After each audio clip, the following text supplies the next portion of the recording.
இந்த உலகத்திலே கொள்ளக்காரனா நீங்கள் என்ன சொல்லுவீங்க?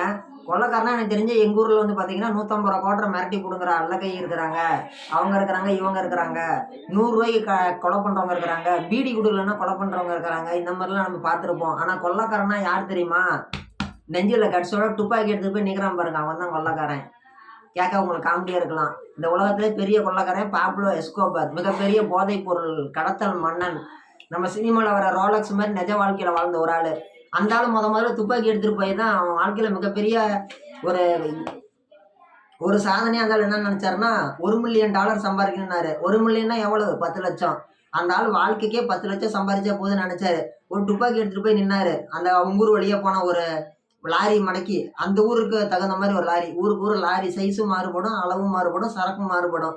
போன லாரி ஒரு துப்பாக்கி காமிச்சு மிரட்டியிருக்கிறாரு. அவர் மிரட்டும் பொழுது அவங்க என்ன பண்ணியிருக்கிறாங்க, ஒரு மூட்டை தூக்கி போட்டு என்னை விட்டுருன்னு சொல்லிட்டு போயிட்டாங்க. அப்புறமேட்டு தான் தெரிய வருது அவங்க என்ன பண்ணியிருக்கிறாங்க, ஒரு கொக்கைன்னு சொல்லக்கூடிய போதைப் பொருளை கடத்தி கொண்டு போயிருக்கிறாங்க. இந்த ஆள் என்ன பண்ணிக்கிறாரு, நாம என்ன பணத்தை கேட்டால் இவங்க வேற எதையோ தூக்கி போடுறானுங்க அப்படின்னு சொல்லி போய் பிரித்து பார்த்தா அதில் 2 மில்லியன் பணம் இருந்துச்சான். இவர் வந்து வாழ்க்கையோட லட்சியமே 10 லட்சம் சம்பாதிச்சா போதுன்னு நினைச்சாரு. ஆனா துப்பாக்கி காமிச்சு அவர் 4 வார்த்தையை மிரட்டினதுனால அவரு கிடைச்ச பணம் 20 லட்சம். அதாவது அவர் ஒரு பிறவி முழுக்க 10 லட்சம் கிடைச்சா போதுனாரு. 2 பிறவி எடுத்தாலும் சம்பாதிக்க வேண்டிய காசு ஒரு துப்பாக்கி காமிச்சு மிரட்டினதுனால பாப்லோ எஸ்கோபர்னு சொல்லக்கூடிய அந்த மிகப்பெரிய கடத்தல் மன்னனுக்கு கிடைச்சிச்சு. இது வந்து அவரோட வரலாறு. சரி சபரி, இந்த மாதிரி இந்த காலத்துல யாரும் பண்ண முடியாதுன்னு சொல்லி கேட்டீங்கன்னா பண்றாங்க. அன்னைக்கு பாப்லோ எஸ்கோபர் லாரி பார்த்து காமிச்சாரா? இன்னைக்கு சொமாலியன் பைரட்ஸ் வந்து என்ன பண்றாங்கன்னா, கப்பலை ஹைஜாக் பண்ணி கொண்டுட்டு போயிட்டு கப்பல் ஓனர்கிட்ட பேரம் பேசுறாங்க. இதை பத்தி தான் நம்ம இன்னைக்கு பேச போறோம். வாங்க வீடியோக்குள்ள போலாம். இருக்கிற உலகத்திலே மிகப்பெரிய உங்களுக்கு கடல் பைரட்னு உங்களுக்கு யார் பேர் ஞாபகம் வரும்? ஜானி டெப் பேர் தான் ஞாபகம் வரும். ஏன்னா எல்லாரும் பைரட் ஆஃப் தி கரீபியன் படம் பார்த்துருப்போம். எனக்கும் அவர் ரொம்ப பிடிக்கும், ஜானி டெப்பு. உண்மையாலுமே ரொம்ப அருமையான படம். எப்படியோ ரொம்ப அருமையான படம். ஜானி டெப் படத்துல அந்த ஹீரோயின் வரும், எலிசபெத். வேணாம், மாலை போட்டிருக்கிறேன், அது இன்னொரு வீடியோல பேசிக்கலாம். அவங்க நல்லா நடிச்சிருப்பாங்கன்னு சொல்ல வந்தேன், நீங்க எதுவும் நினைச்சுக்காதீங்க. ஓகே. உண்மையாலுமே பைரட்ஸ் ஆஃப் தி கரீபியன் படத்துல வர மாதிரி கடல் கொள்ளையர்களுக்குன்னு ஒரு உலகம் இருக்குது. அந்த உலகத்திலே ரொம்ப ரொம்ப பேரு புகழ் வாங்கினவங்க யாருன்னு சொல்லி கேட்டோம்னா சொமாலியன் பைரட்ஸ். இந்த 2025லயும் ரொம்ப ரொம்ப ஈவிரக்கமே இல்லாம கொலை செய்யக்கூடிய மோசமான மக்கள் அங்கே இருக்கிறாங்க. அதுக்கு என்ன காரணம்னு சொல்லி கேட்டோம்னா, அந்த ஊரில் வந்து பார்த்தோம்னா நிலையான அரசியல் சூழ்நிலை அப்படிங்கிறது கிடையாது, நிலையான அரசியல் தலைவர்கள் கிடையாது, நிலையான மக்களுக்கு வேலை வாய்ப்பு கிடையாது, வருமானம் கிடையாது. இப்போ இங்கே நம்ம ஊரில் யாரோ ஒருத்தர் இருக்கிறாங்க அப்படின்னா சீசன் வியாபாரம்னு சொல்லுவாங்க. இப்போ மெட்ராஸில் மழை பெஞ்சு எல்லாம் அடிச்சுட்டு போயிடுச்சு அப்படின்னா எல்லாம் வண்டி ரிப்பேர் பண்ண கொண்டு வருவாங்க. எல்லாம் இன்ஜினில் தண்ணி பூந்துக்குச்சு, இதை மாற்றணும், அதை சரி பண்ணணும்னு சொல்லிட்டு மெக்கானிக் கடைக்காரங்க, ஆட்டோமொபைல்ஸ் கடைக்காரங்களுக்குலாம் அது என்னது, வருஷத்துக்கு ஒருக்கா சீசன் வியாபாரம் மாதிரி. அதே மாதிரி தான் அப்போ என்ன பண்ணுவாங்க, கடன் வாங்கி முதல் வாங்கி போடுவாங்க. இப்போ நம்ம ஊரில் ஏதோ ஒரு பண்டிகை வருது அப்படின்னா கரும்பு ஜூஸ் கடை போடுறாங்கல்ல, 1 லட்ச ரூபா கடன் வாங்கி சீசனுக்கு அந்த பணத்தை எடுத்துருவேன்னு சொல்கிறாங்கல்ல, அதே மாதிரி தான் அந்த ஊரில் என்ன பண்ணுவாங்கன்னா பைரட்ஸ் கொள்ளைக்காரனுங்க என்ன பண்ணுவானுங்க, போயிட்டு 10 ரூபா வட்டிக்கு கடன் வாங்குவாங்க. 10 ரூபா வட்டிக்கு கடன் வாங்கிக்கிட்டு வாடகைக்கு போட்டு எடுத்துக்கிட்டு வாடகைக்கு துப்பாக்கிலாம் அந்த ஊரில் கொடுப்பாங்க. நிஜமானதான், வாடகைக்கு துப்பாக்கி கொடுப்பாங்க, கையெறி குண்டு கொடுப்பாங்க. இதெல்லாமே வாடகைக்கு வாங்கிட்டு போய் கப்பலை கடத்த போவாங்க. கப்பலை கடத்துறதுக்கு போவாங்க. கடத்துறதுக்கு போகும்போது முன்னே இவங்க எதுக்கோசரம் கடத்துறதுக்கு போகிறாங்க, உழைச்சி தின்னா போதாதா, திருடித்தான் திங்கணுமா, அதுவும் மிரட்டித்தான் திங்கணுமான்னு சொல்லி கேட்டிங்கன்னா அவங்க உழைக்கிறதுக்கும் வழி இல்லை, பொழைக்கிறதுக்கும் வழி இல்லை. என்ன காரணம்னு சொல்லி கேட்டோம்னா, நம்ம எல்லாருக்குமே தெரியும், மிகப்பெரிய சூயஸ் பனாமா கால்வாய் வந்து பார்த்தீங்கன்னா இவங்க சொமாலியன் நாட்டு பக்கமாக தான் இருக்குது. இவனுங்க இந்த பக்கமாக போகக்கூடிய அந்த கப்பல்கள் என்ன பண்ணுறாங்க, இந்த நாட்டில் நிலையான அரசாங்கம் கிடையாது, அதனால நான் அவனுங்க என்ன பண்ணுறானுங்க, போகும்பொழுது கப்பலில் இருக்கக்கூடிய எண்ணெய் கழிவுகள்லாம் கடல்லே தூக்கி போட்டு போயிடுவானுங்களாம், கடல்லே கொட்டி விட்டு போயிடுவாங்களாம். வேற நாட்டு எல்லையில் போய் அந்த வேஸ்டேஜ்லாம் கொட்டினாங்க அப்படின்னா அந்த நாட்டு கவர்மெண்ட் போய் கேட்பாங்க, கேஸ் போடுவாங்க, கப்பலை வந்து பறிமுதல் பண்ணுவாங்க.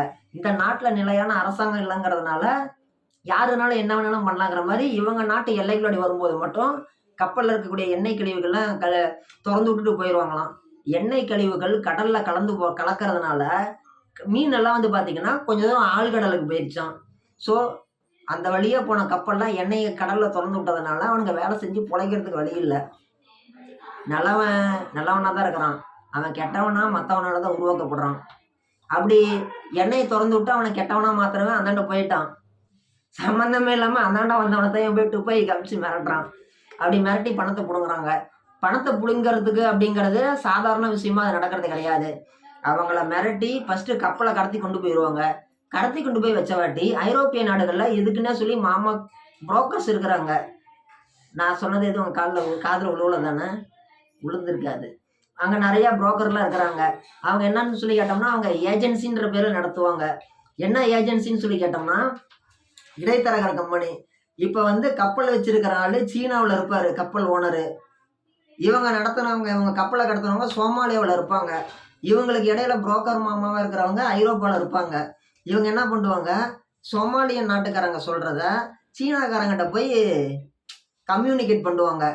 இப்போ இவன் வந்து ஒரு 1,00,000 கோடி கேட்குறான் அப்படின்னா அவ்வளோ கேட்க மாட்டாங்க. இவன் ஒரு 10,000 கோடி கேட்குறான் அப்படின்னா அவங்ககிட்ட போய் என்ன பண்ணுவாங்க, அதே 10,000 கோடி கேட்பாங்க. இப்போ கப்பலில் வந்து ஒரு 50,000 கோடி பொருள் இருக்குது அப்படின்னா கப்பல் ஓனர் என்ன பண்ணுவார், சரி இப்போ 10,000 கோடி கொடுத்துட்டு கப்பலை மீட்டுக்கலாம்னு சொல்லி கொடுத்துட்டு பணத்தை வாங்கிக்குவாங்க. இதை வந்து இவங்க யார் வாங்குவாங்கன்னு சொல்லி கேட்டோம்னா அந்த இடையில ஐரோப்பாக்களில் வந்து புரோக்கராக இருக்கிறாங்கல்ல, ஏஜென்சிக்காரங்க, அவங்க கையில் தான் போகும். அவங்க என்ன பண்ணுவாங்க, 100க்கு 40% கமிஷன் எடுத்துகிட்டு மீதி 60% கொடுப்பாங்க. புரோக்கர் வேலை பார்க்கறதுக்கு 40% கமிஷனு. 10,000 கோடி இவங்க வாங்கினாங்க அப்படின்னா 10,000 கோடிக்கு இவங்க பஞ்சாயத்து பண்ணி விட்டாங்கன்னா 40,000 கோடி ஏஜென்சிக்கு, மீதி ஒரு 60,000 கோடி வரும். அந்த 60,000 கோடி வந்துச்சு அப்படின்னா ஒரு 40,000 கோடி எங்கே போவோம், இவங்க அந்த வாடகை கப்பல், வாடகை துப்பாக்கி, வாடகை கையெறி குண்டு, கூட கூட்டிகிட்டு போன ஆளுங்க சம்பளம், இதெல்லாம் சேர்த்து போச்சு அப்படின்னா மீதி அதில் ஒரு 20,000 கோடி இருக்கும். அந்த 20,000 கோடி வச்சு தான் இவங்க வந்து வாழ்க்கையை ஓட்டணும். இதுதான் அடிப்படை உண்மை. உண்மையாலுமே நாம் நினைக்கிறோம் இந்தியாவில் வந்து தொட்டதுக்கெல்லாம் இவ்வளோ வரி போடுறாங்க, இந்தியாவில் வந்து தொட்டதுக்கெல்லாம் இவ்வளோ வரி போடுறாங்க, இந்தியாவில் வந்து எதுக்கு எடுத்தாலும் இவ்வளோ சட்டத்திட்டங்கள் இருக்குது, நம்ம நிம்மதியாகவே இருக்க முடியல, நம்ம எவ்வளோதான் வரி கட்டுறது, இல்லை நம்ம தலைமை ஏறி நிற்கிறாங்க அப்படி இப்படின்னு நினைக்கிறோம். உண்மையாலுமே அவங்களாம் நம்மளை இவ்வளோ கண்டிஷன் போடுறதுனால தான் ஒரு நிலையான அரசாங்கம் அப்படிங்கிறத அவங்களால கொடுக்க முடியுது. என்னப்பா நிலையான அரசாங்கம்னு சொல்லி கேட்குறீங்களா, பிஜேபி இல்லைன்னா காங்கிரஸு, கீழே திமுக இல்லைன்னா அதிமுக, இதெல்லாம் ஒரு நிலையான ஆட்சின்னு சொல்லி கேட்டிங்கன்னா யார் வந்தாலும் வரலைனாலும், யார் ஆட்சிக்கு வந்தாலும் ஆட்சிக்கு வரலைனாலும் நம்மளுக்கு கரண்ட் முழுசாக வருதா, அரசு மருத்துவமனை இயங்கிட்டு தான் இருக்குது, திமுகவுக்காரங்க கட்டின ஆஸ்பத்திரினாலும் அதிமுக வந்தால் ரன் ஆகிட்டு தானே இருக்குது, திமுக பீரியடில் விட்ட பஸ் அதிமுக பீரியடில் வந்தாலும் ஓடிட்டு தானே இருக்குது, அவங்க திறந்து வச்ச பள்ளிக்கூடம் இப்பயும் இயங்கிட்டு தானே இருக்குது, அவங்க கட்டி வச்ச பாலத்தில் இவங்க வந்தாலும் வண்டியில் போயிட்டு வந்துட்டு தானே இருக்கிறாங்க, எல்லாம் மக்களுக்கு போய் சேர வேண்டியது போய் சேர்ந்துட்டு தானே இருக்குது. இதுதான் முறையான நிலையான ஆட்சி முறை. யார் ஆட்சிக்கு வந்தாலும் வரலைனாலும் மக்களுக்கு போய் சேர வேண்டியது சேர்ந்துட்டு தான் இருக்கும். இப்போ வரவங்களாம் வந்து என்ன பண்ணுறாங்க, சம்பாதிக்கிறதுக்கு தான் வராங்க அப்படிங்கிறது தான் பெரும்பாலான மக்களுடைய கருத்து. நல்லா யோசிச்சு பாருங்க. இப்போ எனக்கு ஒரு கட்சியை பிடிக்கும், எங்கள் தம்பிக்கு ஒரு கட்சியை பிடிக்கும், எங்கள் 2 பேருக்குமே பிடிச்ச கட்சி வரல, எனக்கு பிடிச்ச கட்சி படுதோல்வி அடைஞ்சு போச்சு. எங்கள் தம்பிக்கு பிடிச்ச கட்சி அகால படுதோல்வி அடைஞ்சிருச்சு. சம்மந்தமே இல்லாமல் ஒரு ஆள் புதுசாக வந்துட்டார், சிஎம்மாக வந்துட்டார், ஓகேவா? அப்போ என்ன ஆகும், தமிழ்நாடு ஸ்தம்பிச்சு போயிடுமா? கிடையாது. நடக்க வேண்டியது நடந்துட்டு தான் இருக்கும், கிடைக்க வேண்டியது மக்களுக்கு கிடைச்சிட்டு தான் இருக்கும். மக்களுக்கு வந்து பஸ்ஸு ஓடிட்டு தான் இருக்கும், டீ கடையில் டீ போட்டுட்டு தான் இருப்பாங்க, 12 மணி ஆனால் ஒயின் ஷாப்பில் சாராயம் விற்றுட்டு தான் இருப்பாங்க, சாயங்காலம் 7 மணி ஆனால் புரோட்டா கடையில் புரோட்டா போட்டுட்டு தான் இருப்பாங்க. கேட்டால் உங்களுக்கு காமெடியாக இருக்கலாம், இதுதான் உண்மை. யார் ஆட்சிக்கு வந்தாலும் யார் ஆட்சிக்கு வரலைனாலும் குடியரசுத் தலைவர் ஆட்சி நடத்துவார், கவர்னர் நடத்துவார், ஓகேங்களா? மக்களுக்கு காலையில் ஆனால் பைப்பில் தண்ணி வரும்,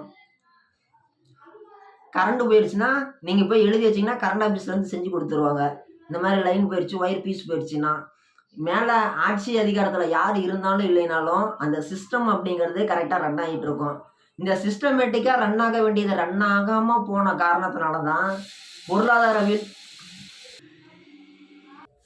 இந்த மாதிரி நிலையான ஆட்சி இல்லாதனால தான் இலங்கையில் வந்து பார்த்திங்கன்னா மிகப்பெரிய அளவில் பொருளாதார படுவீழ்ச்சி அப்படிங்கிறது அடைஞ்சிருச்சு. பொருளாதார படுவீழ்ச்சி அடைஞ்சதுனால தான் நம்ம ரூபாயை விட அவங்க ரூபாய் மதிப்பு அப்படிங்கிறது பயங்கரமான ஒரு விலைக்கு போயிருச்சு. நம்ம ஊரில் 1 ரூபானா அவங்க ஊரில் 3.25 ரூபா. நான் இங்கேருந்து இலங்கையில் போய் 100 ரூபா கொடுத்தேன்னா எனக்கு 343 ரூபா கொடுப்பாங்க. பணவீக்கங்கிறது இந்த அளவுக்கு மாறி போயிருச்சு. இன்றைக்கி நம்ம ஊரில் எடுத்துக்கிட்டோம், நம்ம ஊரில் இங்கே பார்க்குறோம் அப்படின்னா உண்மையாலுமே எல்லாமே சிஸ்டமேட்டிக்காக கரெக்டாக தான் ஓடிட்டு இருக்குது.